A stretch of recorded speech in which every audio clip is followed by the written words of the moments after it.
వ్యక్తి తన జీవిత కాలం అంతా కష్టపడి ఒక అక్షయంత్రాన్ని కనుగొన్నాడు. చాలా మంది భక్తులు నా ఉనికి రాబోయే తరాలు ఉండాలని, ప్రతి ఒక్కరూ దేవుని వాక్యాన్ని చదవాలని వారి జీవితాలను, వారి ధనాన్ని, వారి సంపదనంతను ఖర్చు పెట్టి నన్ను భూమి మీద 724 భాషల్లో ముద్రించారు. దాదాపుగా పాత నిబంధన గ్రంథాన్ని 1216 భాషల్లో ముద్రించారు. నాలో ఒక్కొక్క పుస్తకాన్ని 1216 భాషల్లో ముద్రించారు. మన దేశంలో దాదాపుగా 74 భాషల్లో బైబిల్ని ముద్రించారు. నూతన నిబంధన గ్రంథాన్ని 92 భాషల్లో ముద్రించారు. ఇంతమంది భక్తులు ఇంత కష్టపడి వాళ్ళ ప్రాణాలను త్యాగం చేసి బైబిల్ని ఇన్ని భాషల్లో ముద్రించడానికి కారణం ఏమిటంటే, ప్రతి ఒక్కరూ దేవుని వాక్యాన్ని చదవాలని, ప్రతి ఒక్కరూ వాళ్ళ హృదయాలను మార్చుకొని దేవుని వైపు తిరగాలని. కానీ కొంతమంది క్రైస్తవులు వాళ్ళు చేస్తున్న కార్యాలను చూసి చాలా బాధేస్తుంది. వాటిలో కొన్నింటిని మనం ఇప్పుడు చూద్దాం. ఇప్పుడు ఒక వేడుక జరగబోతోంది. ఏం జరుగుతుందో మనందరం చూద్దాం.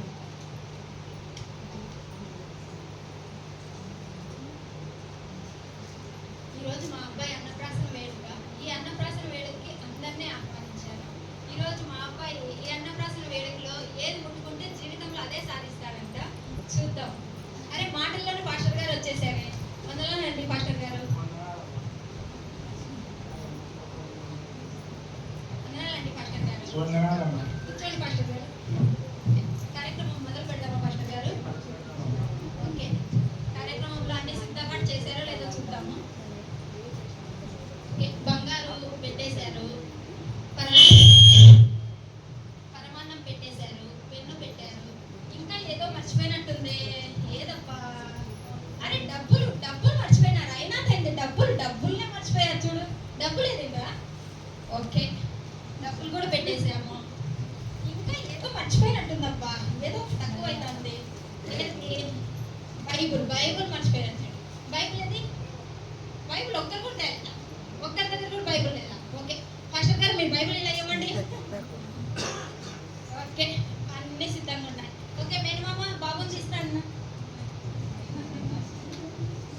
ఇది కూర్చోబెట్టు.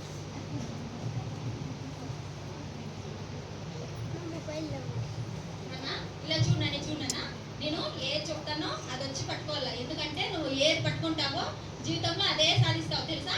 ఓకే, ఇలా ఇలా చూడు. బంగారు ఉంది నాన్న. ఇక్కడ ఇలారా. పరమాన్నం వద్దులేనాను. ఇది తీసుకుంటే మరి తిండిపోతా అయిపోతాం. నా వల్ల కాదు. ఓకే, పెన్ను ఉందా? ఓకే, డబ్బులు మనకి ఇదే నాన్న ఇంపార్టెంట్. డబ్బులు నాన్న. డబ్బులు తీసుకో. ఓ బైబిల్ పట్టేసుకుంటాడు. ఓకే పాస్టర్ గారు, మా అబ్బాయి బైబిల్ పట్టుకున్నారండి. అవునా పాస్టర్ గారు, మా అబ్బాయి చాలా విలువైనదే పట్టుకున్నాడు. పాస్టర్ గారు నేను పెట్టండి.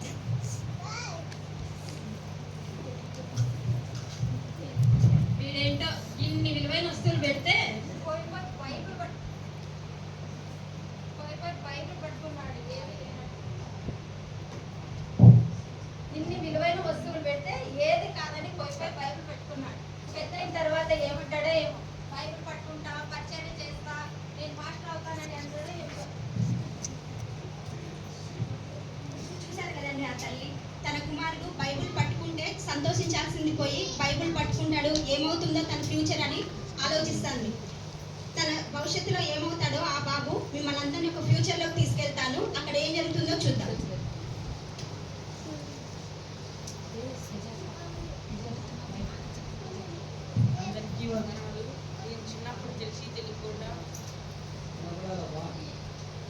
అందరికీ వందనాలు. నేను చిన్నప్పుడు తెలిసి తెలియకుండా బైబిల్ పట్టుకున్నానంట. ఇప్పుడు వాక్యం చదివి దేవుని పరిచయం చేయాలనుకుంటున్నా, అలాగే పాస్టర్ అవ్వాలనుకుంటున్నా. ఇది మా అమ్మకు చెప్తే చాలా సంతోషిస్తాను.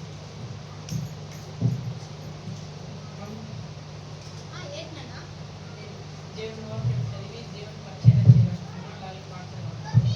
ఏంటి? దేవుని వాక్యం చదివి పాస్టర్ అవ్వాలనుకుంటున్నావా? నీకేమైనా పిచ్చి పట్టిందా ఏంటి? ప్లీజ్ అమ్మా, దేవుని నాతో మాట్లాడినాడు. ఏంటన్నా నీకు పిచ్చి పట్టిందా ఏంటి? నీతో ఉన్న నీ స్నేహితులు ఎలా ఉన్నారు చూడు. విదేశాలకు వెళ్ళి బాగా సంపాదించి పొలాలు కొన్నారు, మంచి మేడలు కొన్నారు, బంగారు కొన్నారు. నువ్వేంట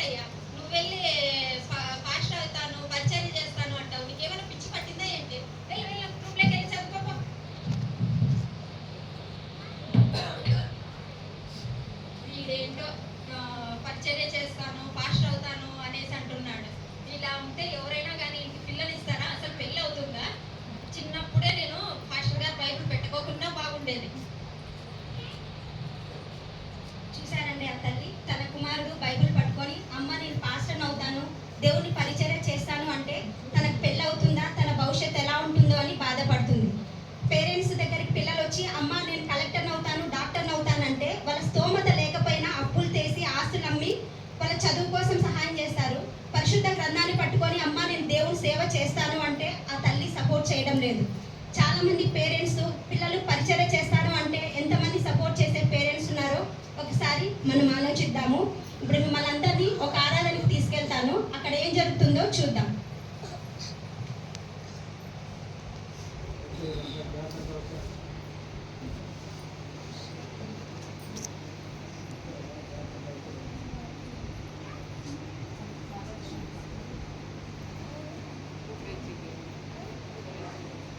అందరూ మీ బైబుల్ అన్ని పైకెత్తండి, ఆరాధన చేద్దాం. అందరూ పరిశుద్ధ గ్రంథాన్ని పైకెత్తి దేవుని ఆరాధన చేస్తుంటే ఇతనేంటి పరిశుద్ధ గ్రంథానికి బదులు మొబైల్ పట్టుకున్నాడు? ఏం జరుగుతుందో అడుగుదాం. బాబు ఏం చేస్తున్నావు? అందరూ పరిశుద్ధ గ్రంథాన్ని పైకెత్తి ఆరాధన చేస్తున్నాడు, నువ్వేంటి మొబైల్ పట్టుకొని పైకెత్తుతున్నావు? అవునా? బైబిల్ యాప్ ఒకటే ఉందా, ఇంకేమైనా ఉన్నాయా? చాలా ఉన్నాయి. డబ్బులున్నాయా? సినిమాలు, పాటలు, ఇంకా చాలా ఉన్నాయి. వాటన్నిటిని కింద పెట్టి పరిశుద్ధ గ్రంథాన్ని ఒకటే పైకెత్తు. మరి ఇది ఎలా కుదురుతుంది?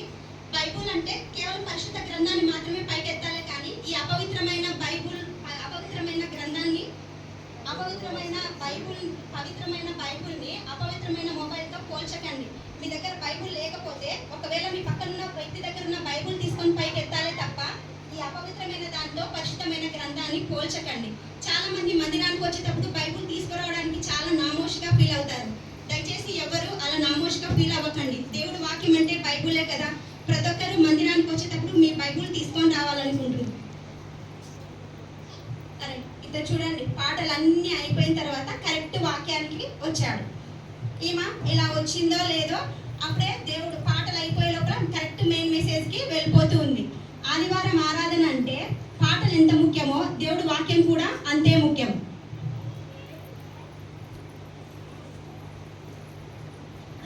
అరే ఇక్కడ ఎవరో బైబుల్ మర్చిపోయి వెళ్ళిపోయారే, ఇప్పుడు ఏం జరుగుతుందో చూద్దాం. అది ఎవరో బైబుల్ మర్చిపోయారు, పేరెంట్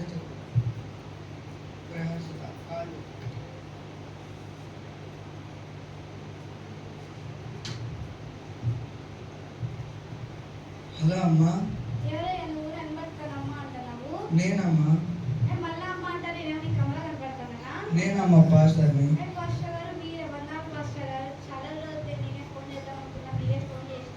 అదేంటమ్మా పొద్దున్నే కదమ్మా మీరు ప్రార్థన చేసుకొని పోయారు. ఆ పాస్టర్ ఎవరమ్మా?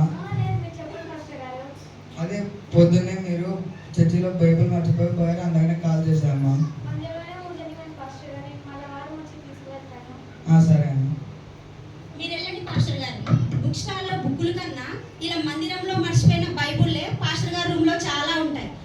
అదే బైబుల్ కాబట్టి నెక్స్ట్ వీక్ వచ్చి తీసుకొని వెళ్తానని. అదే బీరువా బీగాలో లేదా మొబైల్లో పర్స్ అంటే వెంటనే పరిగెత్తుకుంటూ వచ్చి చర్చి అంతా వెతికి దొరికే వరకు దొరికే వరకు తీసుకొని వెళ్ళేవారు కాదు.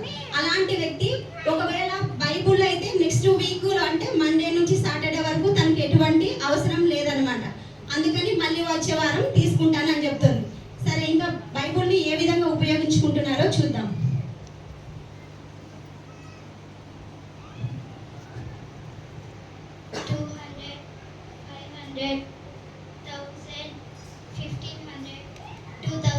ఇవన్నీ మా ఆయనకు తెలియకుండా ఈ డబ్బులన్నీ మా ఆయన జోబుల నుంచి తీసేసుకున్నాడు. మరి డబ్బులు ఎక్కడ పెడదామబ్బా? కిచెన్లో పెడదాం. వద్దొద్దు, అప్పుడే కిచెన్లో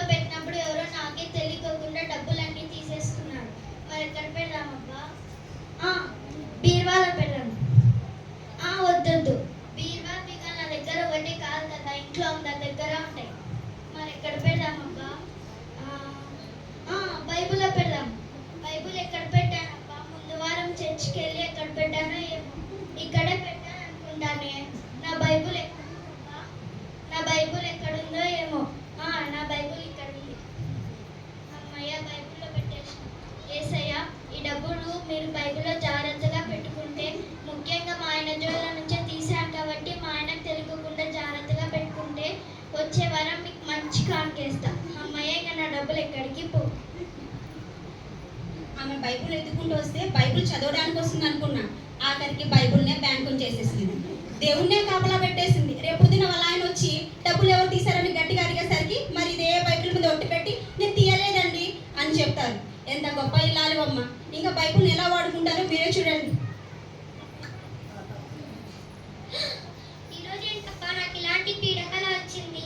అమ్మో, బైబుల్ ఎక్కడుందో ఏంటో అసలు తెలియదు. ముందు వారం ఎప్పుడో చర్చికి తీసుకెళ్ళినా, ఎక్కడుందో ఏంటో, ఎక్కడుందో ఏమో బైబులే లేదు. అమ్మయ్య చిక్కావా ఏసయ్యా, నువ్వు చిక్కినావు చాలైనా, ఇంక నువ్వు నాతో ఉంటే చాలు. వాక్యాలు ఎన్నో ఉన్నాయి, ఇంట్లో చదవకపోయినా పర్వాలేదు, ఇది నాతో ఉంటే చాలు.